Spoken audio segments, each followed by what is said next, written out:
Welcome to another edition of Against the Current. We're coming to you from AM 560's annual Freedom Summit in scenic Itasca, Illinois. We're pleased to have as our guest Dinesh D'Souza, best-selling author, award-winning filmmaker, a deep intellect. His latest book, The Big Lie, The Nazi Roots of the American Left. Dinesh, thanks for joining us. A little under the weather, but the great ones play hurt, and you are for this interview, so we appreciate it. The Big Lie, The Nazi Roots, exposing the Nazi roots of the American left. Nazi roots, people might say, well, that's a tad aggressive. Why isn't it? Because there really were Nazi roots in shaping the modern left.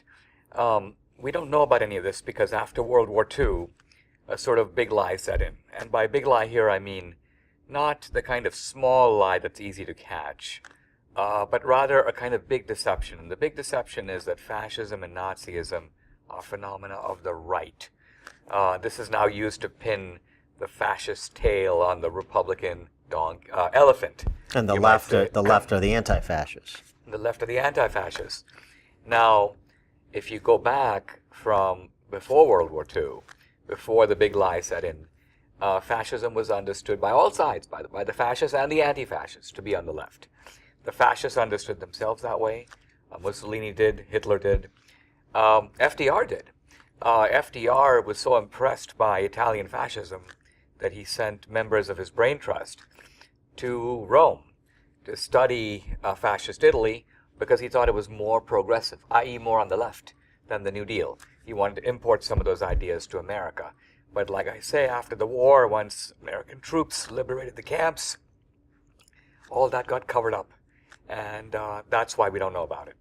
And so you fast forward to your first, I think it was your first book, Illiberal Education was your first book, right? Yes. And so this is almost 30 years ago? Yes, well, yep. Sorry to age you, but yeah. And so it seems like you and you maybe a couple of guys a generation older than you, Shelby Steele and Thomas Sowell in particular, saw how this was metastasizing on college campuses. So Illiberal Education was in part about that. And now, fast forward 30 years, you must be one of the least surprised men in America about what's happened on college campuses. That's true. It's interesting to see the so-called Antifa, or anti-fascist movement explicitly. That's, I think, a phenomenon of Trump. Because before Trump, the left liked to play the race card, and they still do. But they've added this incendiary, you may say, Nazi card. And so the campuses are rife with that right now. When I wrote Illiberal Education, I was hoping that this craziness, political correctness, would stay in the asylum, you might say, i.e. Within the walls of the campus and would not break out into the larger society, but it certainly has. And so now you have a guy at Google gets thrown on the street for writing a memo. We sort of see this kind of intolerance creeping through Hollywood, through the media, throughout our institutions. Have conservatives made a fundamental error in understanding? Maggie Gallagher has a piece recently in First Things where she challenges the notion that is often repeated among conservatives that politics is downstream from culture. And what she essentially argues is, no, politics is part of culture. And if you think that if you battle for the culture, then you take care of the politics like they're linear rather than inextricably linked, then you miss an important linkage. Yeah, well, I mean, certainly the argument that I guess it was Breitbart who had said that politics is downstream from culture. I think what Andrew meant is that, take something like the gay marriage debate. Mm-hmm. A lot of conservatives are like, wow, the sort of accumulated wisdom of 2,000 years is being overturned in a decade. How's that possible? Well, turns out that the left has been fighting this battle for a long time. It goes back to when Ellen came out of the closet, and Will and Grace, and 300 sitcoms. So culture sort of shapes people's perceptions and assumptions, especially young people. And then when the political issue comes up for a vote, it's a fait accompli. So that's the meaning of the idea that culture, in a sense, is precedent. It comes first. Politics comes later. But the two are closely intertwined. But is there something we should learn from how the left does it? In this Gallagher piece, she recounts how Tim Gill and gay rights activists, well-heeled gay rights activists in Colorado, went after Marilyn Musgrave in a congressional race. Marilyn Musgrave was a sponsor of the marriage amendment. And they went after her, but they didn't go after her on the marriage amendment. They went after her on taking money from big oil and other issues that had nothing to do with marriage, and they created fake pro-life groups to say that she wasn't pro-life, and all of these tactics that they used to try and undermine Marilyn Musgrave to send a message to anybody that was supportive of that position: don't you dare. And Republicans, Gallagher argues, I think correctly, saw that and other examples like it and said, I'm just going to kind of soft pedal. Yeah, I believe marriage is the union between one man and one woman. Now let's move on and get to something else, where they were dug in. And that was just one part of a multi-pronged strategy that they were using in the political arena. Well, I mean, anyone who watches politics can see there's a disproportion of viciousness on the two sides. The left is just much more unscrupulous. You see late-term accusations that come 5 minutes before the election. If I go on Twitter, literally within seconds, there are 10 leftists on my feed attacking me, making fun of me, you're a felon, trying to drive me from the public square. Mm-hmm. Now, Nancy Pelosi goes on Twitter, we have nothing equivalent on our side. We don't even think like that. Same thing with the Supreme Court. By and large, the reason that we don't have the court is our nominees are unreliable. Their nominees are always reliable. Right. The left can count with Euclidean certainty on 4 votes. We are like, oh, how's Anthony Kennedy feeling this morning? Oh, we got Kennedy. Whoops, we lost Roberts. So Republicans look at the Constitution as a kind of document to be intellectually deciphered. And the left looks at the Constitution as a sort of a convenience to rubber stamp its political agenda. To use it when it's useful, to discard it when it's not useful. Exactly. That's why they talk about the living Constitution. Right. But the effect of it is, that's what I'm saying, is the effect of it, even with fewer votes, they can ratchet things continually to the left because we don't play the game as tough as they do. Should we? Yes, we absolutely should. I don't know if I've said this 10 years ago, but just having lived through these skirmishes, personal skirmishes with the Obama administration, you realize how just completely unscrupulous these people are. I mean, they're essentially thugs. And so I'm more scared of these thugs with badges than I am the Antifa guys on the street. Those guys are a menace. They can run you off the campus. But the reason they're powerful is they're backed by the mayor of Berkeley, who tells the cops to stand down. They've got powerful allies in Hollywood and the media and the Democratic Party. This is what makes Antifa much more dangerous than, let's say the white nationalists in Charlottesville. Those guys have no cultural or political power. So it's part of the big lie of the left to pretend that's the most gravest threat facing America. No, it's not. It's actually a very marginal threat, but it calls attention away from the real threat. That's why they wanted Trump to condemn one side and not both sides or all sides. And Trump's instincts are amazing, because even though I don't think Trump's not a scholar, he's not a historian, but instinctively he knew that was wrong. And instinctively he knew, I'm not going to do that. You mentioned the thuggery of the left, and you talked about the Obama skirmishes with the Obama administration. I wonder if you could give people a bit of an insight what it was like to put together the 2 movies that you've done in the recent years, one on President Obama, one on Hillary's America. And if you did get real efforts to to basically essentially kill those projects.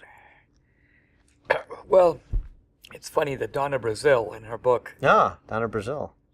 Never. I hope you never had a yardstick measuring contest with Donna Brazile. Interesting thing about Donna Brazile, she admits having fear of Hillary. Yeah.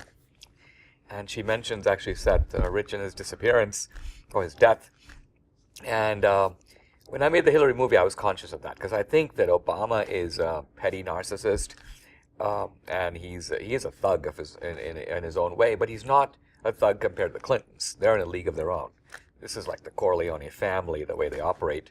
This is why that fake tweet that was going around, the meme about I'm very upset to hear what happened to what Donna Brazile said, and I'll be even more upset with her pending suicide.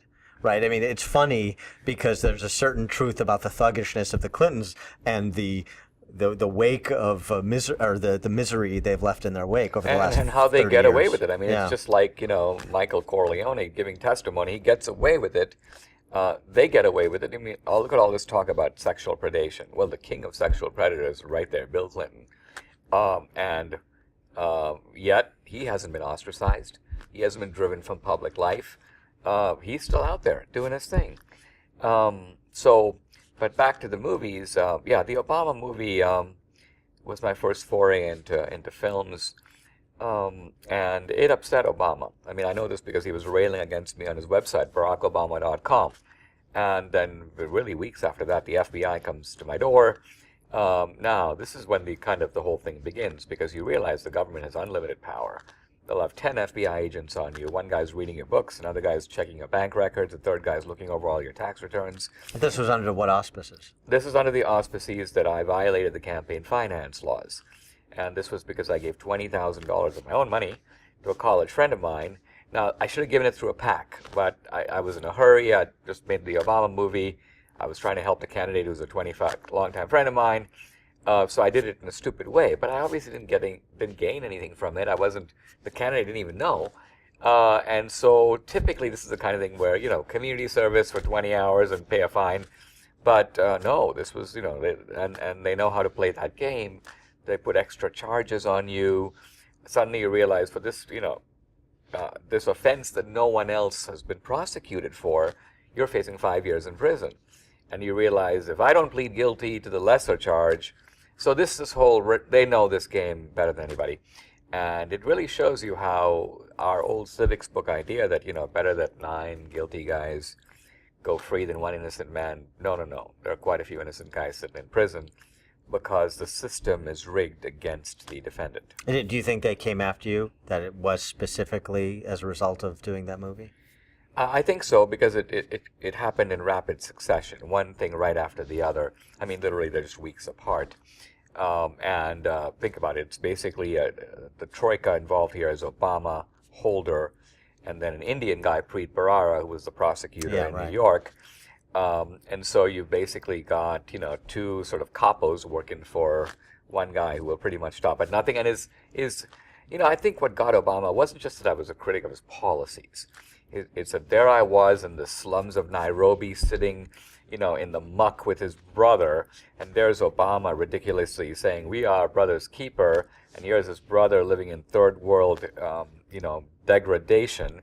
It exposed him for the hypocrite he is, and it ticked him off. Yeah, you went after, but you profiled Obama the person, it wasn't like it was a treatise on Obamacare, and that's a big difference. Totally, and that's the difference between a movie, because the movie actually aims at the gut. A movie is emotional and it's entertaining. I mean, it's fun to watch, and that's what made that's what made that movie work. Is it was an interesting movie, even for whatever your politics, you'd learn something about Obama. What was the impetus to go from writing books to turning them into movies effectively?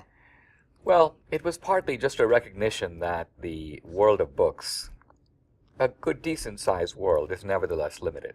There's only so many people who are going to show up in Barnes & Noble to buy a book. And it was a realization that even the think tanks that I was part of were speaking to a limited audience, pretty much the same people. And if I wanted to, I recognized the power of the left in academia, the media, Hollywood, 3 big megaphones. I thought, look, if I'm going to try to take these dudes on, I need to have a megaphone of my own. And I don't have a big enough one with just the books and speeches.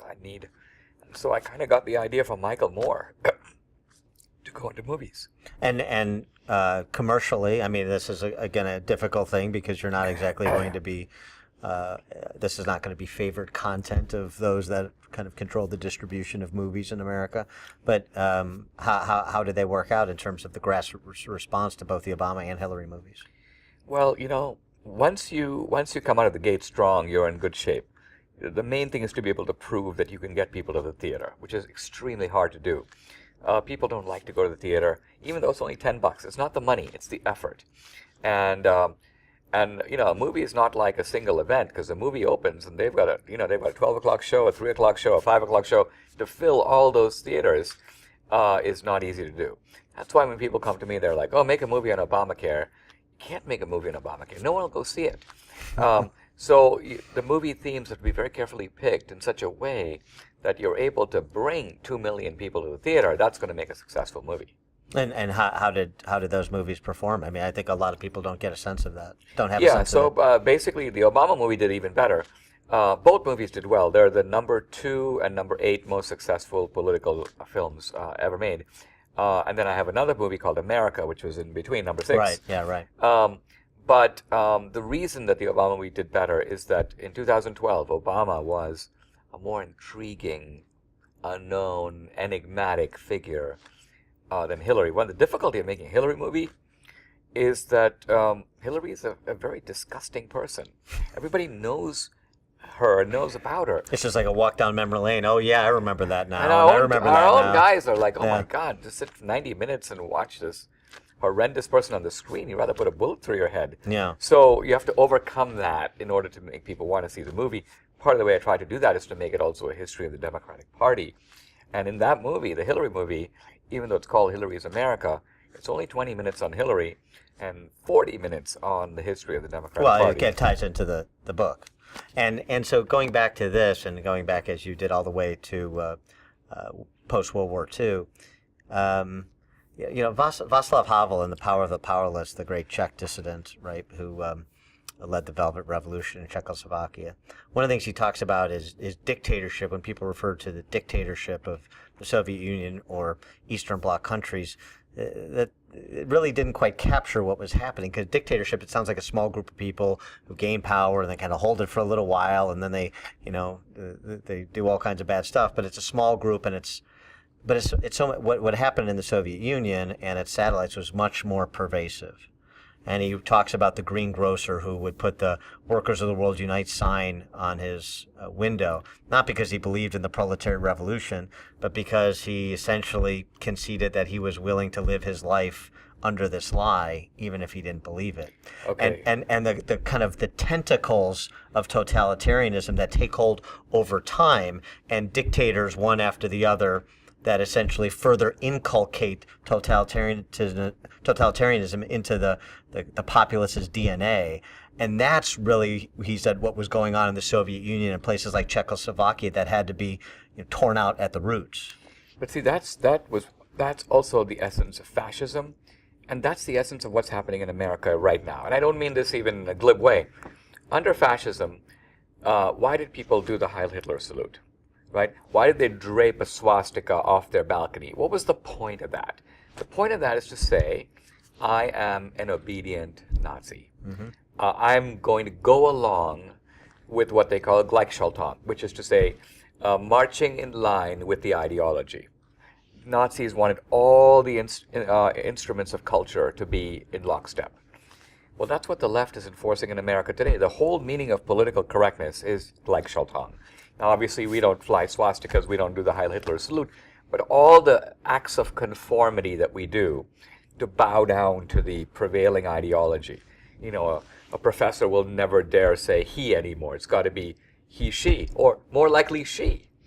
That's Gleichschaltung. Or Z. Right, this is what I'm saying. Exactly. These are all little genuflections of conformity that basically say we recognize the superiority of the reigning ideology, and more important, we recognize the power of the people who enforce that ideology to punish us if we step out of line. But this is not the banality of evil. It's ordinary people that get caught up in the zeitgeist of the. No, this is cultural elites driving you to this place. That's a very different thing. In Nazi Germany, I'm not telling you anything you don't know, but Bonhoeffer and Niemöller were exceptions. The Lutheran clergy went along with the Nazis, as did captains of industry, as did the intellectuals and the artists.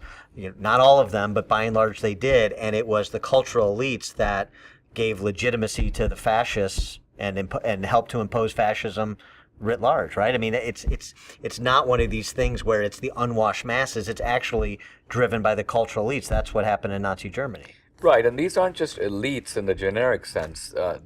These are ideological enforcers on the left. The three great leftist movements of the 20th century, socialism/communism, fascism, and progressivism, all develop about the same time. They're all sister ideologies. Now, this is camouflaged by the fact that in World War II, the Nazis were on this side and the communists were on the other.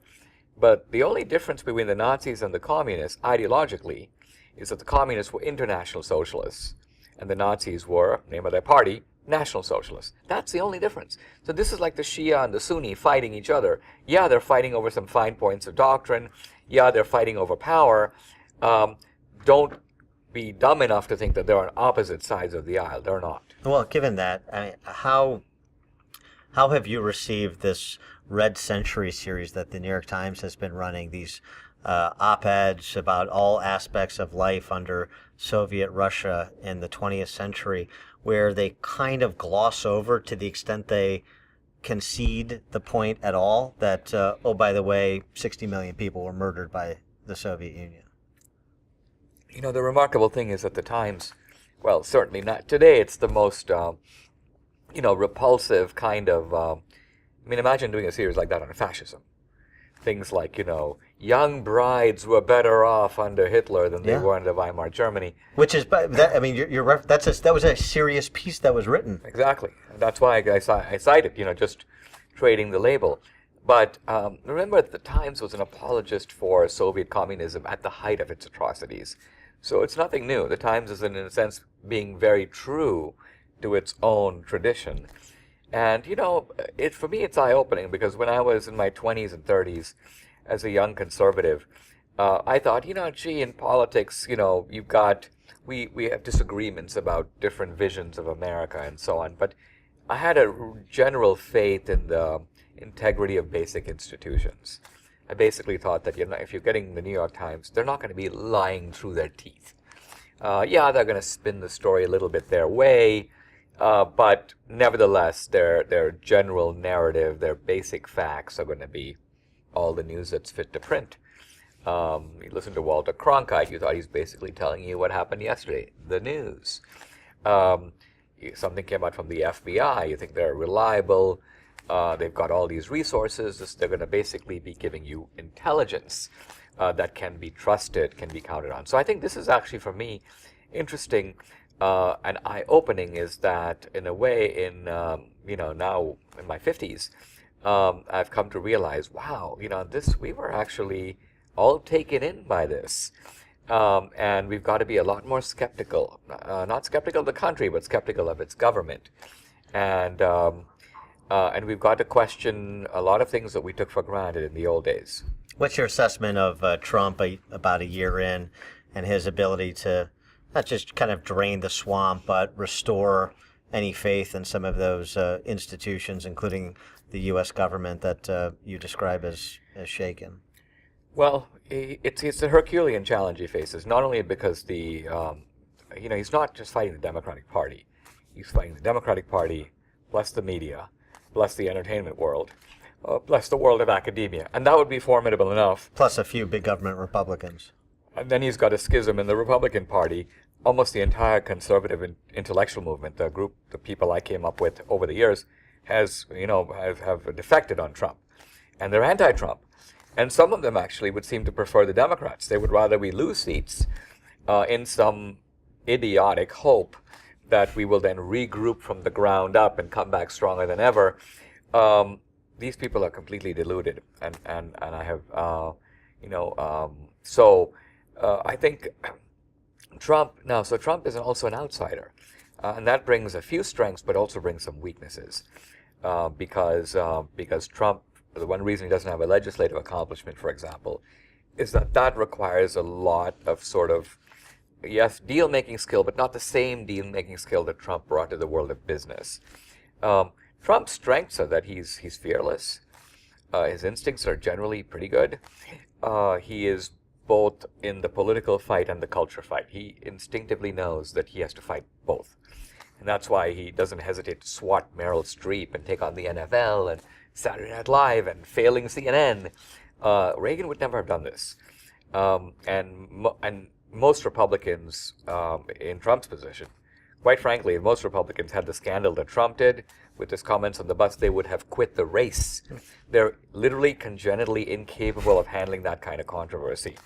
And this is why Trump actually has great staying power. He can take incredible punishment. And not only is he still standing, he's still grinning.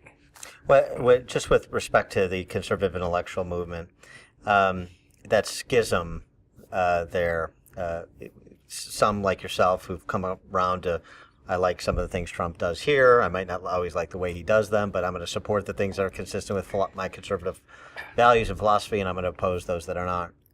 And then those like Bret Stephens, who flip over from the Wall Street Journal to the New York Times, and then after the Las Vegas shooting, write a piece about suspending the Second Amendment.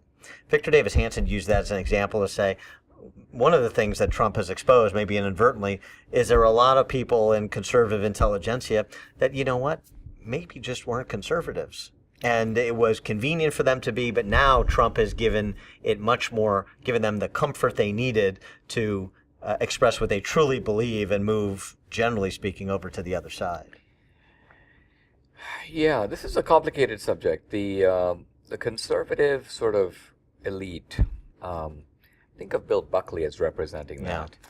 And these were guys who, in a sense, culturally, came out of the same ambiance as the left. As I did, by the way. Ivy League educations, basically bred in Washington in think tanks. AEI, where I was a scholar, would frequently do joint events with the Brookings Institution. So it's sort of elites talking with each other. And the general assumption is the baton of power is going to pass back and forth between these elites. And the conservative elites were also sort of brokering. They sort of felt these great unwashed conservatives out there, half of whom may be deranged. But we're the filter. We take all their crazy stuff, we mold it and kind of make sense of it. We present it to the liberals. And so this brokering function has been blown apart. And so it's not just that Trump is seen as culturally crass and, he's never read a book, or his favorite book is the last one he read, and so there's all this cultural prejudice against him. It's that he doesn't respect this system, structure of authority. And because literally Bill Buckley would go skiing in Gstaad with, Roger Moore and literally decide the conservative position on free trade, or Milton Friedman. So there's a small gaggle of people, and they would decide things like, well, if they have tariffs, it's not a good idea for us to have tariffs, because then we'll both have tariffs, and it's going to be bad for everybody. So let them have tariffs. Free trade means we shouldn't have tariffs. Now along comes Trump, and he goes, wait a minute, if they have tariffs and we don't have tariffs, that's not a level playing field. That's not free trade. So I'm going to tell those dudes, listen, either you take your dumb tariffs down, by Sunday, or I'm putting 30% tariffs on your products and then see how you like it. This doesn't make Trump anti-free trade. It just means that Trump is willing to use political muscle to take trade barriers down. But Milton Friedman, this violates the laws of economics. Well, we're not talking about the laws of economics. We're in the political domain right now. But all these conservatives thought they had all this figured out. They never did, but they acted like they did. And so now they act as if like Trump is, not a conservative. Not true. It's just that your brand of conservatism, packaged as it is, has been exposed. And you're not pretending like all these arguments are settled when they never really were. So you're not necessarily one of those conservative intellectuals longing for a return to the days of firing line. No, there was something great about those. Firing line, for example. Yeah, I participated in a very interesting debate on political correctness. It was Buckley and me and John Silber, the president of Boston University, on one side.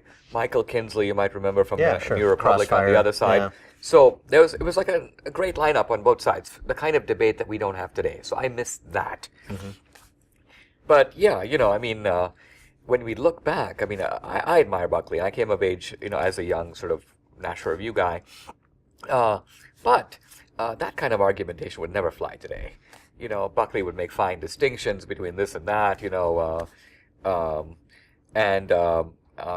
we're living in a culture where now if you want to be an intellectual and you want to reach people, you have to speak a kind of conversational language. And I do that in my books, and I do it in the movies. This is why some of the conservative intellectuals think, oh, Dinesh is sold out, he's sort of trying to make money. I'm not trying to make money, I'm just trying to reach more people and speak a language that people can understand. And the conservatives never did that. As if making money is a bad thing. I thought that's what we believe. Not that it's a bad thing, but it's not my prime motive. Understand. And that's why his movies and his books are so popular. He is Dinesh D'Souza. The latest, The Big Lie, exposing the Nazi roots of the American left. Of course, the other bestsellers, the Hillary movie, the Obama movie, forthcoming work in that space, I'm sure. Dinesh D'Souza, thanks so much for joining us on this edition of Against the Current. Appreciate it. My pleasure. Thank you.